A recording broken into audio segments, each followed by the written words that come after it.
La chasse, c'est une partie de copains. C'est une partie de plaisir, nous regardons ça comme du sport. Mais croyez-moi, la chasse, c'est un équilibre dans la nature. Il faut en tuer quelques-uns, il faut en laisser, il faut... C'est comme ça qu'il faut faire, nous le regardons, nous le voyons comme ça.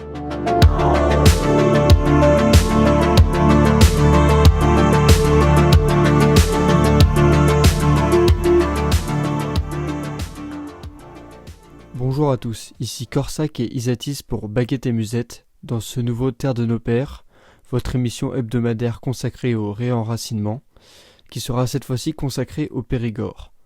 Comme d'habitude, vous aurez Corsac à la voix et Isatis en partie à la plume. Le Périgord. Comme beaucoup de jolis coins de notre terre de France, il se démarque par la variété de ses panoramas. Administrativement, aujourd'hui, on aimerait parler de Dordogne, mais l'emploi de certaines appellations, telles que Périgord noir, blanc ou vert par exemple, témoigne de l'historicité de ce nom et a le mérite d'évoquer certaines particularités colorées de la région. Par exemple, le Périgord noir doit son appellation au chêne vert, aussi appelé yeuse, arbre aux feuilles sombres qui le recouvrent. Le Périgord vert, quant à lui, doit son appellation aux grandes forêts qui s'étendent sur son territoire, de hêtres, de chênes ou de châtaigniers. L'appellation Périgord blanc ne peut quant à elle se justifier que par amour de l'antithèse. Néanmoins, dans certaines parties de celui-ci, on retrouve des terres crayeuses.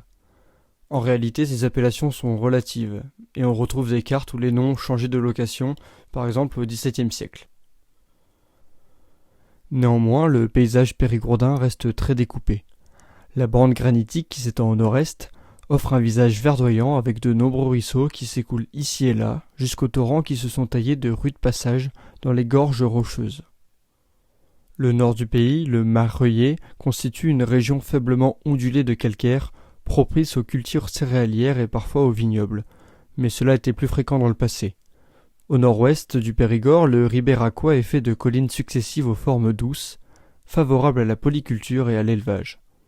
Le Périgord central va du granit au sable, et dans certaines régions comme Double et Landais, l'absence de pierre a contraint les habitants à utiliser largement le bois et le torchis pour leur habitation.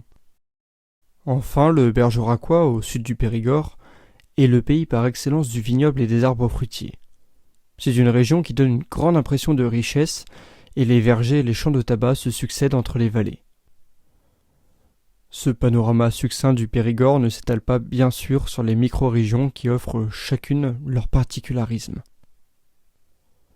On ne manquera pas de parler dans cette région au paysage si varié, qui est qualifié par certains de pays de la préhistoire, des nombreux sites préhistoriques qui y furent retrouvés. On pourra parler par exemple de la grotte de Lascaux, autrement désignée comme la chapelle Sixtine de la préhistoire.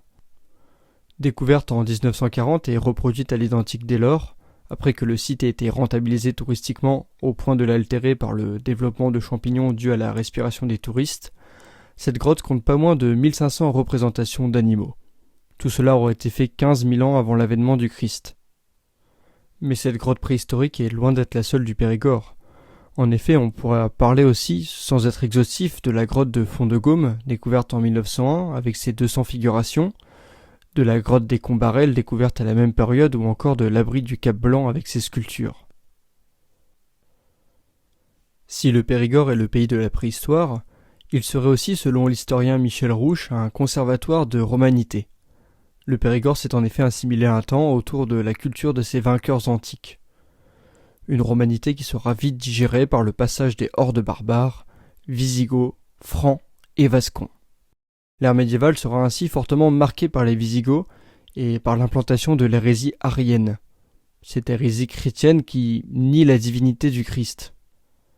Malgré cette prépondérance de l'arianisme, le catholicisme va rapidement trouver un terrain favorable en Périgord et va lui offrir de nombreux saints et des listes d'évêques qui seront actifs très tôt. La région ne sera pas exemptée de la fuite des morts après en 732, semant derrière elle pillage et lamentation, ainsi que du passage des Vikings qui remontèrent la Dordogne et qui ne firent pas beaucoup plus de bien à la région.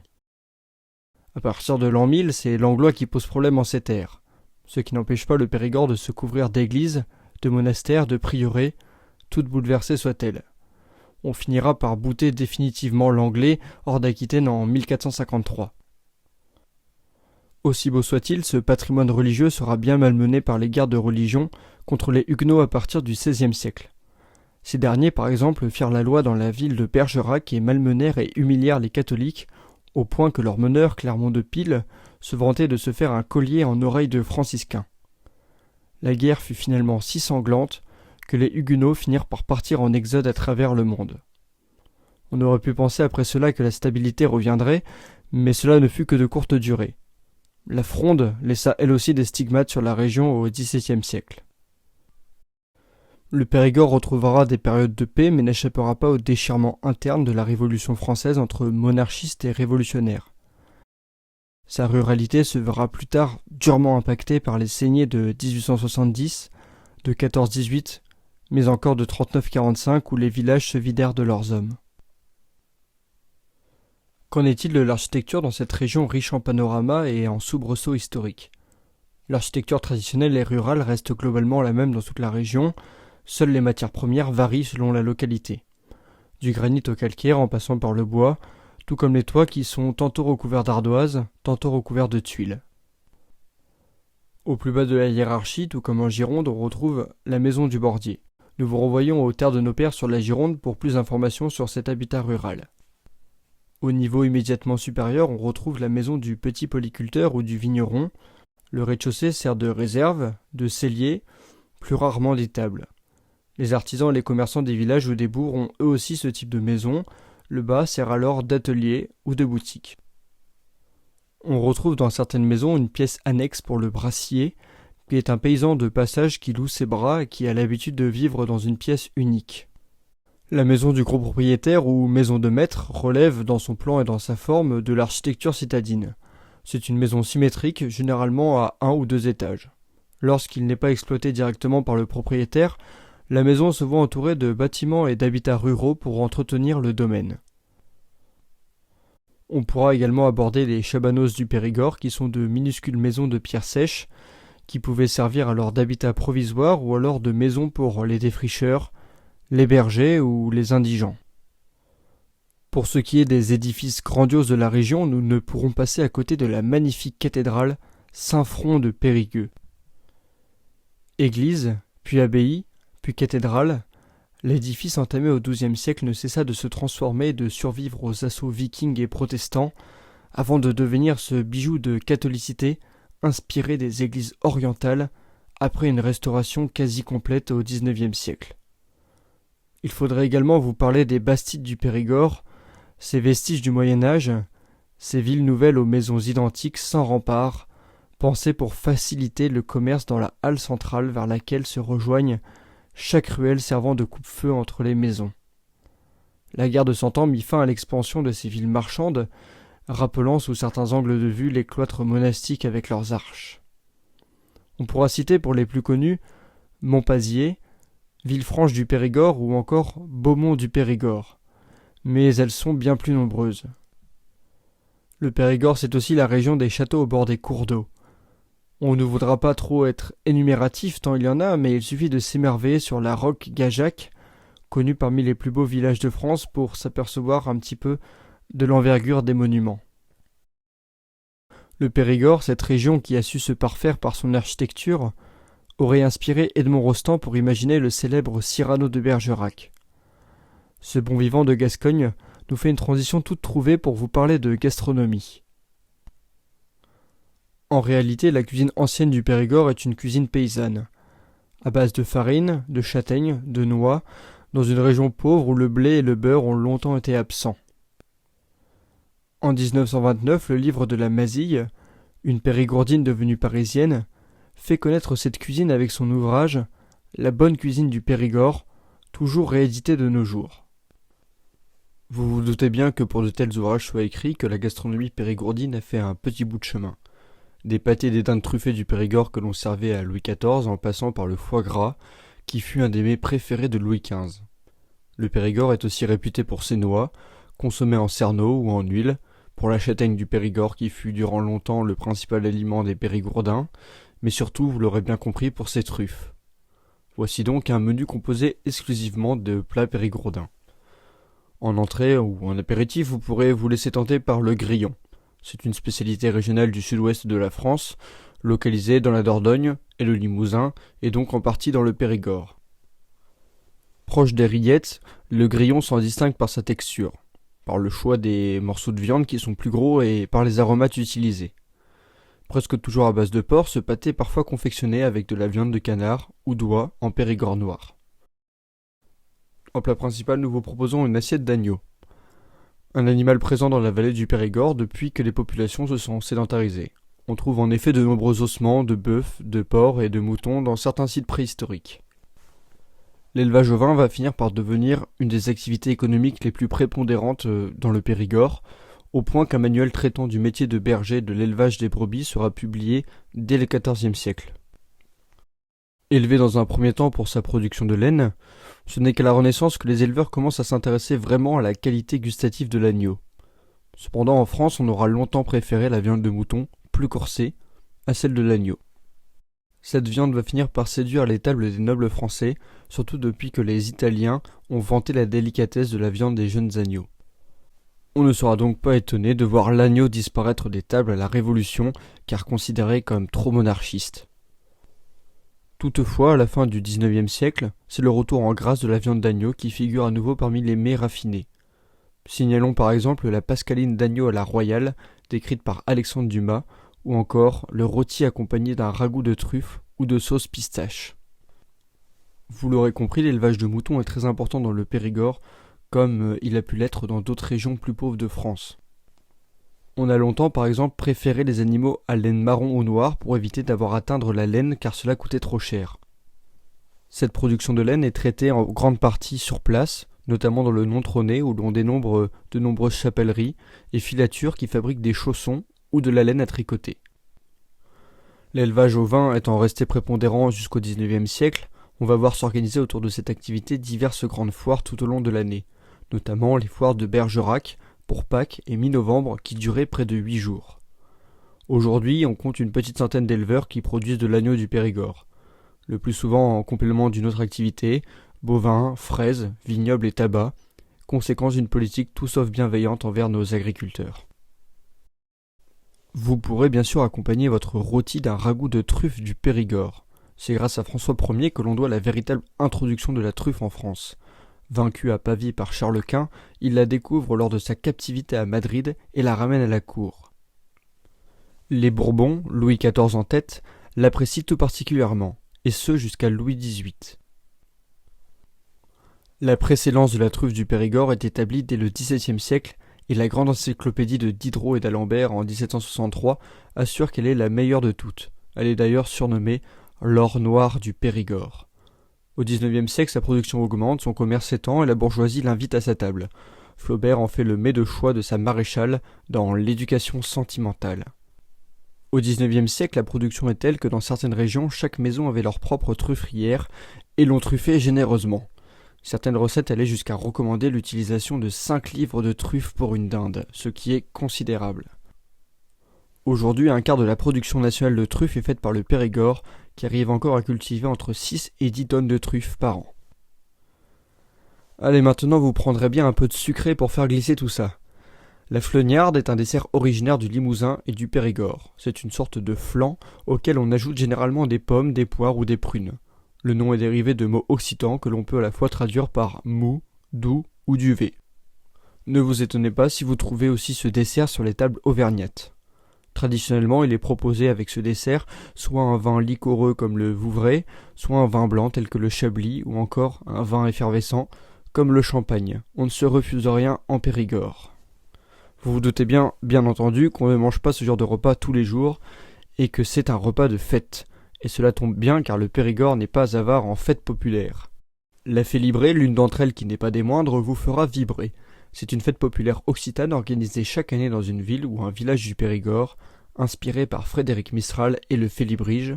Le Félibrige qui est une association de sauvegarde de la Languedoc, vieille de 166 ans aujourd'hui. La Félibrée se déroule chaque année le premier dimanche de juillet dans un chef-lieu de canton. Les Périgourdins convergent alors de tous les coins du département, arborant les costumes traditionnels. Coiffe de dentelle, fichu brodé, longue jupe pour les femmes. Grand chapeau de feutre noir, ample blouse blanche et gilet de velours noir pour les hommes, vers une ville décorée de milliers de fleurs en papier multicolore. Une reine est alors élue dans la journée, à qui le maire remet les clés de la ville. Elle parcourt à pied, au bras du majoral du Félibrige, les rues constellées de décorations. Messe et repas achèvent la matinée. L'après-midi étant consacré à la cour d'amour, une représentation de danse, de pièces de théâtre et de chant en Languedoc. À présent, un mot sur la ringueta.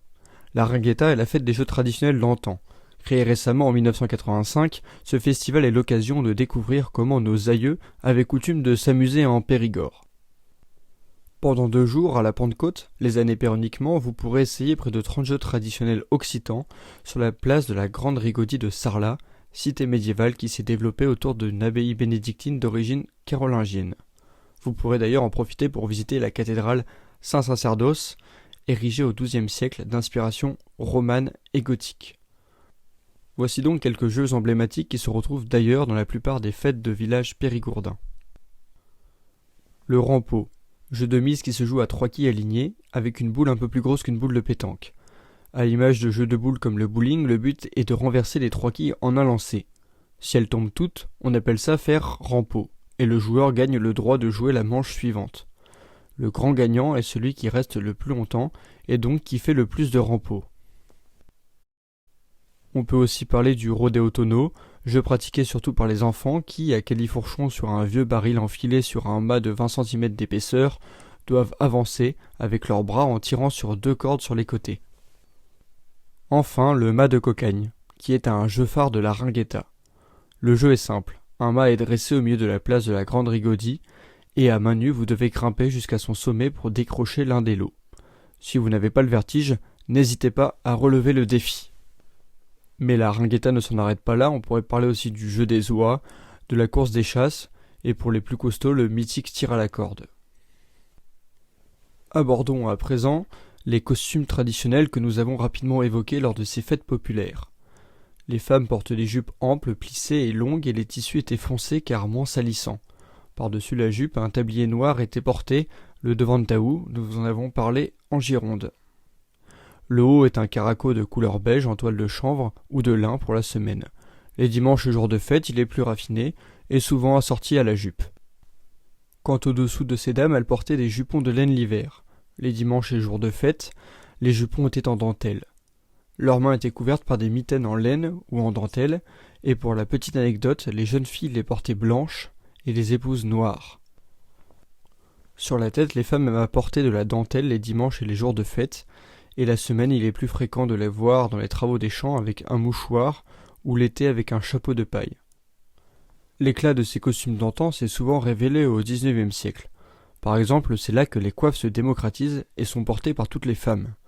Elles deviennent le moyen d'identification pour chaque région, parfois même pour chaque village, qui sont très attachés à la mode locale.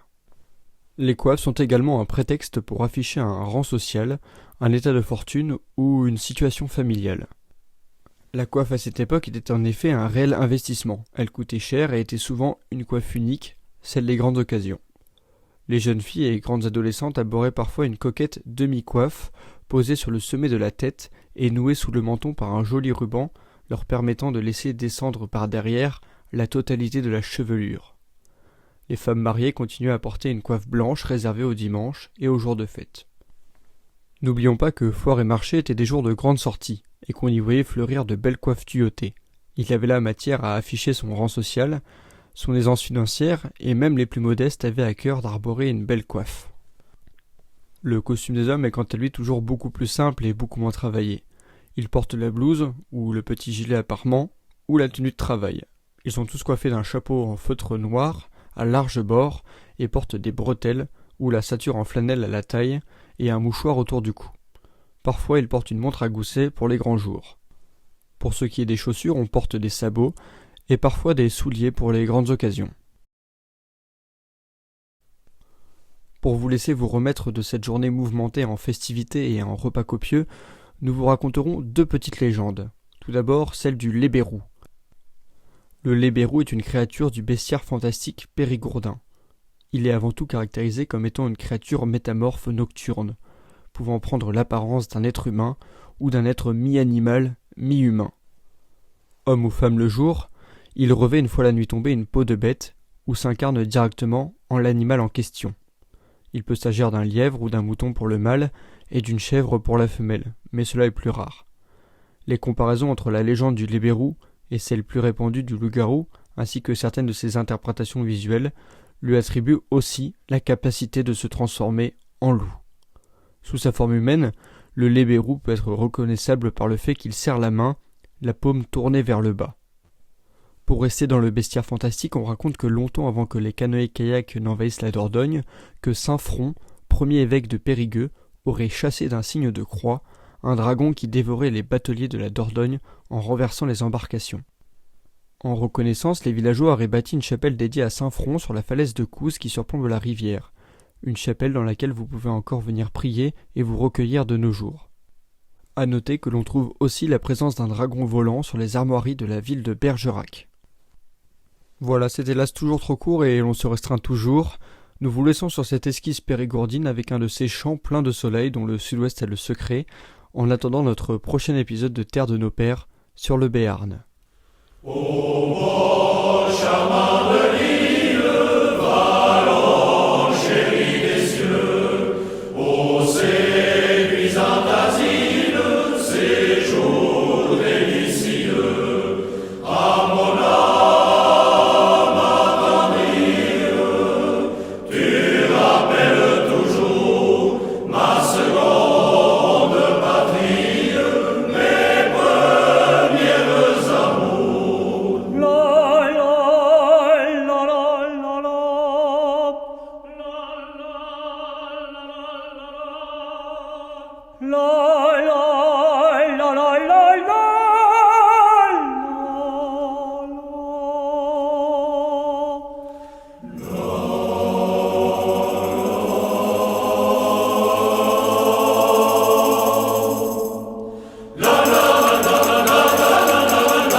C'était Corsac et Isatis pour Baguette et Musette. À très bientôt.